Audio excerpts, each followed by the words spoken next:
اپنے گال پھلا کر نہ رکھو لوگوں کے سامنے، اس لیے کہ جو شخص اس مقام پر پہنچ گیا ہے اب اس پر شیطان کا حملہ ایک ہی ہو سکتا ہے، اور وہ یہ کہ تکبر پیدا ہو جائے،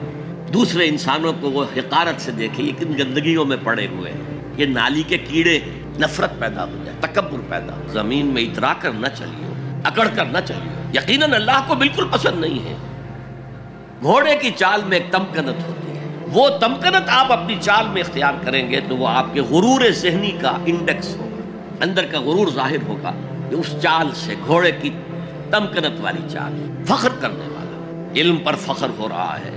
تقوی پر فخر ہو رہا ہے، مال پر فخر ہو رہا ہے، اپنے سوشل سٹیٹس پر فخر ہو رہا ہے، اللہ کو پسند نہیں۔ وقصصی مشیک، اپنی چال میں میانہ روی اختیار کرو، نہ بہت تیز نہ بہت آہستہ، لیکن یہ اصل میں مراد ہے پوری زندگی میں ایک میانہ روی ہے۔ اگر کوئی تنگی ہے تو بالکل ہاتھ کھینچ نہ لو، اگر کشادہ